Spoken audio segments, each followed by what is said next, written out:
Hello guys! Welcome. Collective reading tayo ngayon. So, tingnan natin kung kanino tong energy. So, be open-minded po. Hindi halos lahat makaresonate. Thank you nga po pala sa mga nagsusubscribe, sa mga bumabalik. Maraming salamat. Give me the message for collective. Kaninong energy to?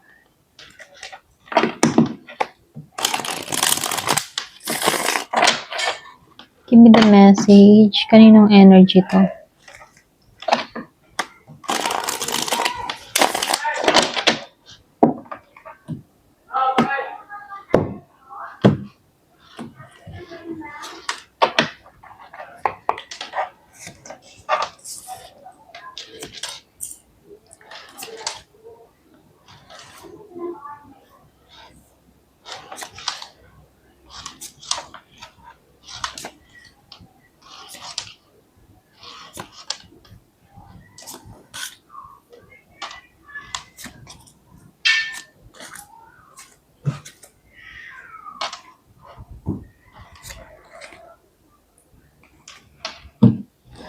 So, dito, meron akong nakita ditong Virgo, Taurus, Capricorn. Meron din akong nakitang Scorpio, Cancer, and Pisces. Meron din akong nakitang Gemini, Libra, and Aquarius. So, nakikitaan ko rin dito, Aries, Leo, Sagittarius. Halos lahat dito naman, Ayan, so start na tayo.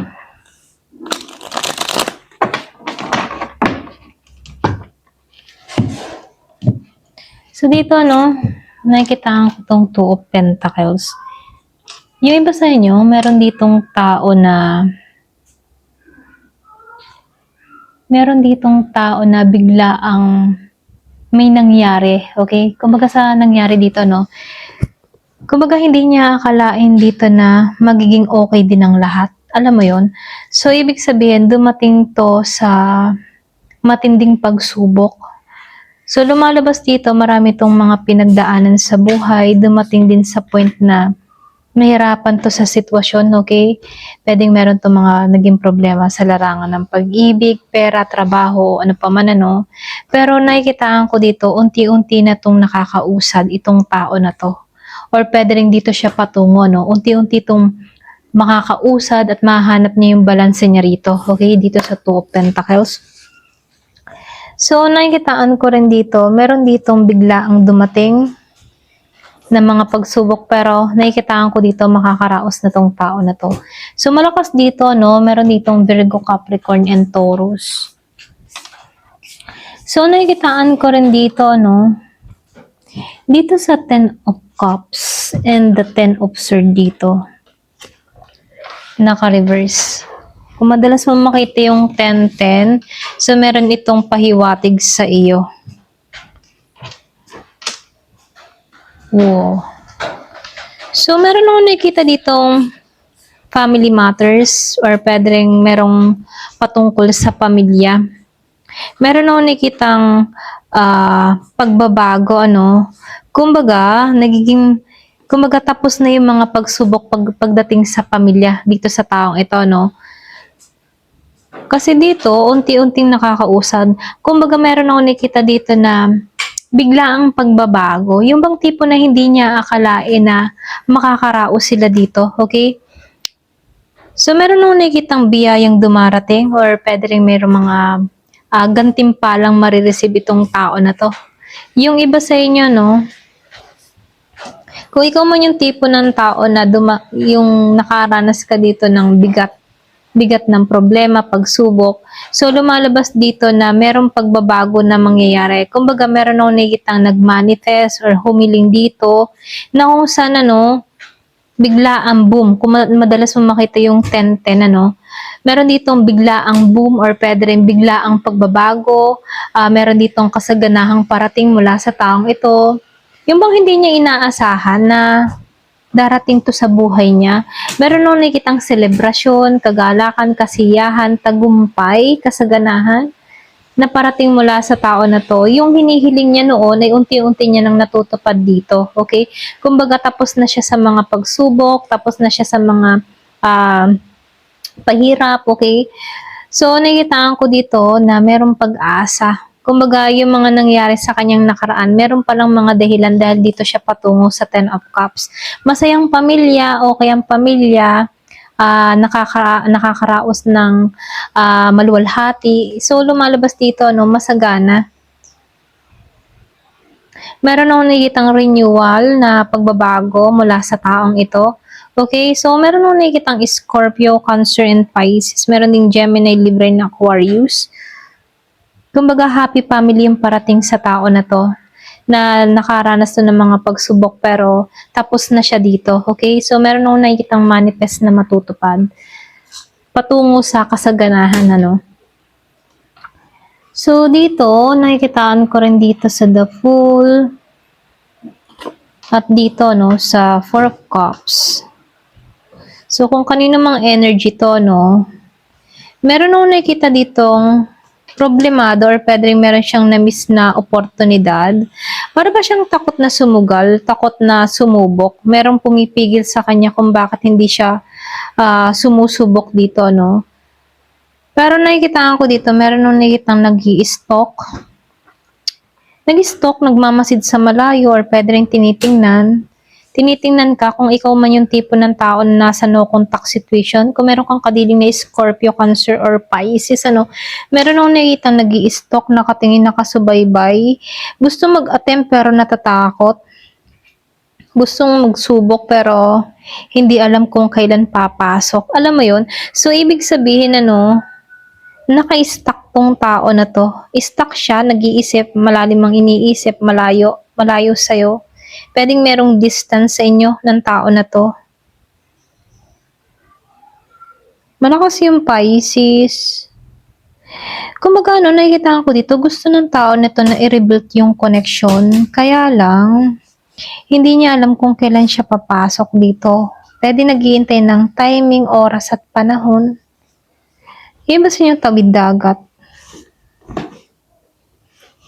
Kumbaga, ano, hindi niya alam kung kailan siya, kailan siya tutungo sa'yo. Para bang iniintay niya yung timing dito Hindi siya makapagpasya.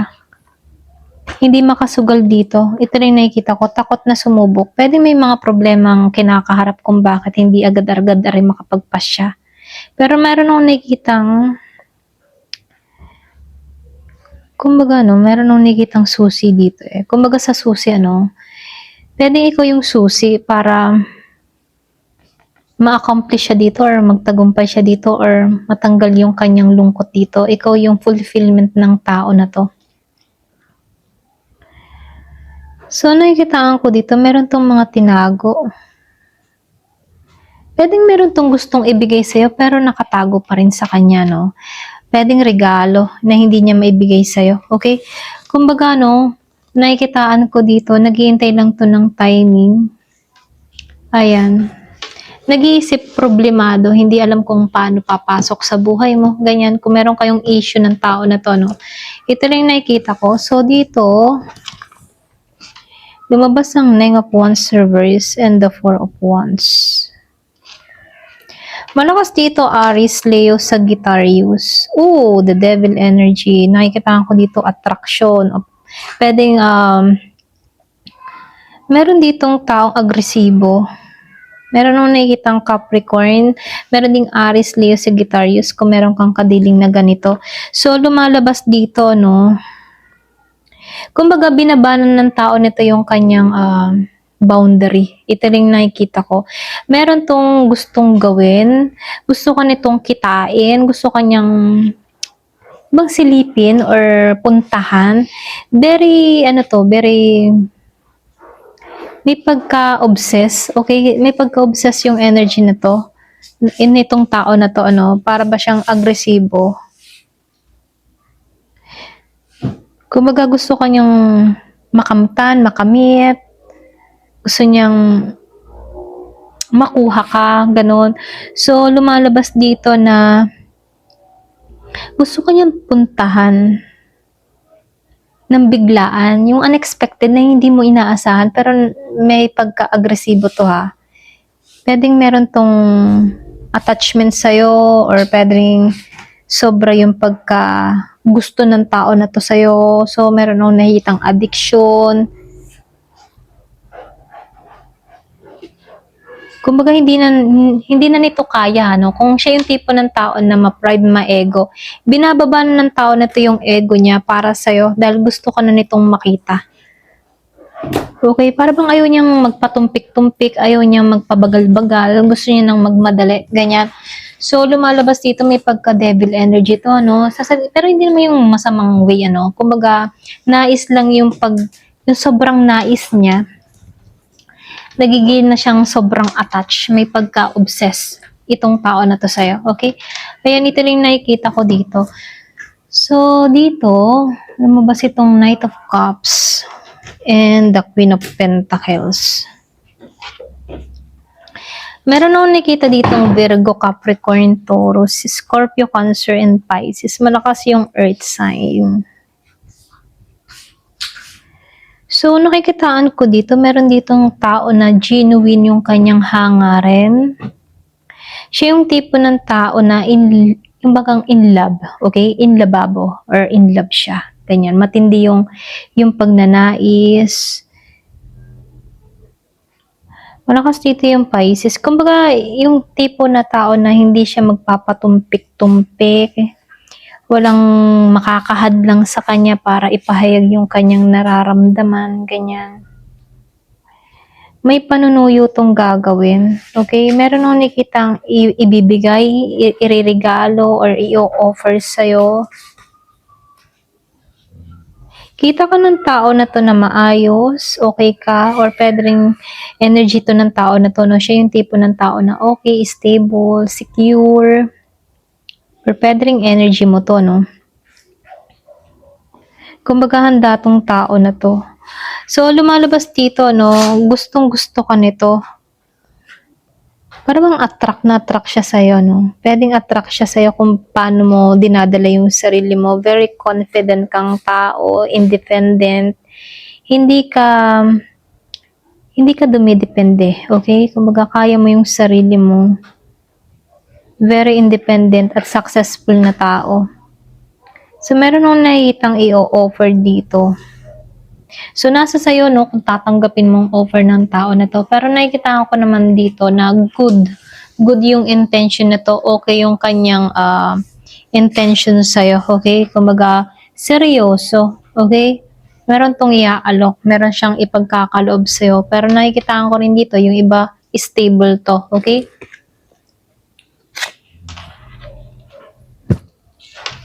So, dito, no, yung iba sa inyo meron kang kadiling dito na Aries, Leo, Sagittarius. Malakas din dito ang Scorpio. Yung iba sa inyo, meron kang natuklasan sa isang tao. Parang nakita mo yung kanyang tunay na pag-uugali, balat kayo, ganyan. Meron kang natuklasan dito. Nakita mo dito na hindi siya naging totoo sa'yo. Kumbaga, no, pwedeng pinaasa or pwede ring marami itong mga ginawa sa'yo. Kumbaga nakikitaan ko dito na hindi naging genuine yung kanyang nararamdaman sa'yo. Okay, siya yung tipo ng tao na may pagkahambog, mayabang, sinungalin, or pwede ring sanay siya sa ganun, ano. Yung iba sa inyo nakikitaan ko dito, pinaasa ka ng tao na to, okay? Or pwede ring meron ditong tutungo sa'yo na ganito, kaya ingat ka dito, ha? Magaling to magsalita ng yung mga mabulaklakan dila, no? Pwedeng matangay ka dito, pero ganun pa man, sinasabihan ka dito, may konti ng advice or babala sa'yo na kung meron kang ganitong klase, ano, or meron kang natuklasan sa isang tao, at tutungo to, obserbahan mo to, ha? Ito lang yung mensahe dito. Kasi magaling to magpanggap, okay? Magaling to magsinungalin. Balat kayo, okay? Magaling to magbalat kayo. Magaling siyang manalita dito. So, nasa sa iyo dito kung kaya mong, alam mo, nasa sa iyo kung pakikinggan mo tong tao na to, okay? So, sundin mo lang dito yung intuition mo, kutob mo. Kung meron kang ex na ganito, no? Nalinlang ka na nito isang beses, ano?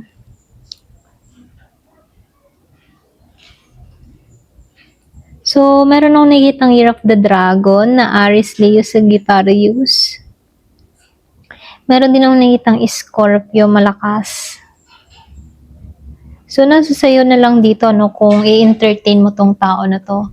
Kaya lang dito, sa umpisa pa lang, red flag na. Kasi nakikitaan ko dito, magaling tong gumawa ng kwento. Okay? Magaling siya magsinungaling, ganyan.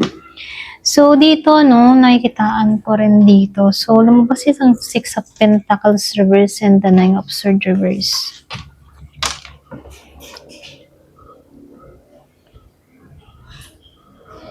So, nakikita ko dito, meron ditong tao na Virgo, Taurus, Capricorn. Meron din akong nakikitang Gemini, Libra, and Aquarius.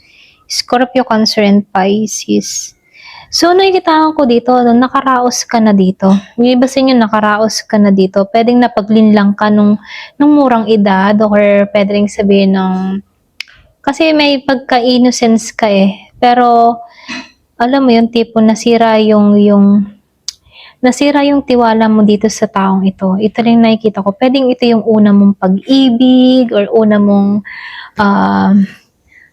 girlfriend, boyfriend na meron naging crack eh. I mean sa crack ano, para bang merong nasira yung tiwala. Ganyan. Merong nasira ang tiwala. Pero ganun pa man ano, nakikitaan ko dito, naka-moving on ka dito sa tao na to. Ito yung pinakamahirap na pagsubok para sa'yo. Okay, kumbaga, ang dami mong mga pinagdaanan pero unti-unti kang nakaka-recover dito. Okay? So, nakikitaan ko dito, pwedeng ito rin yung tipo ng tao na kasi nakita ko dito may involved na pera. Yung iba sa inyo, no, pwedeng pinirahan ka or pwedeng merong kinuha sa yung importante, nauto ka or something na gano'n, no. Pero nakikita ko dito, masakit man itong na-experience mo dito, no. Pero ito yung nagpabago sa'yo, okay? Kumbaga nakaka-recover ka, natuto ka dito sa aral mong ito, no. Nagkakaroon ka na ng kalinawan dito na hindi halos lahat ay totoo sa'yo, okay? Kumbaga dito, no, dito mo nauunawaan dito, pwedeng madali kang natangay before, okay, dahil sa pagmamahal dito sa taong ito. Pero ganun pa man, nakikita ko dito, meron ditong tao na unti-unting makaka-recover dito, maalisan niya to. Bagamat masakit yung experience niya dito sa taong ito, nakikita ko dito na magtatagumpay siya rito, okay? So, dito, no, meron din ako nakikitang magbabalik, okay? Pwedeng aayusin yung nasira. Kaya lang dito, ingat ka na lang, ano, kung pagkakatiwalaan mo itong tao na to. Kumbaga, nakikitaan ko dito, hindi siya sincere, okay? May pagkayang energy, hindi pa matured mag-isip. Pwedeng babalik dahil may intention sa'yo. Pero dito, sinasabihan ka dito, mahirap man yung naging sitwasyon mo dito, no? Kaya mo to, okay? Kaya mong makabangon muli dito. Kung ano man yung kinuha sa'yo dito, importante, pwedeng ninakawan ka or pwede rin kinuwartan ka. Ayan, kung meron ka naging karelasyon dito na gold digger, ganyan, ano. Nakikitaan ko dito na makakausad ka dito, okay? Kaya mo itong lampasan or pwede rin yung iba sa inyo, nalalampasan mo na nga ito eh. Kumbaga, ito yung pinakamasakit na nangyari sa'yo, pero unti-unti mo na itong nalalampasan, okay? So, ito lang yung nakikita ko dito, no? Unti-unti ka nakaka-recover sa mga masasalimuot mong karanasan. At ngayon, handa ka na ulit na umusad. Ayan, ito lang yung mensahe sa'yo. Ayan, thank you for watching. Love and peace.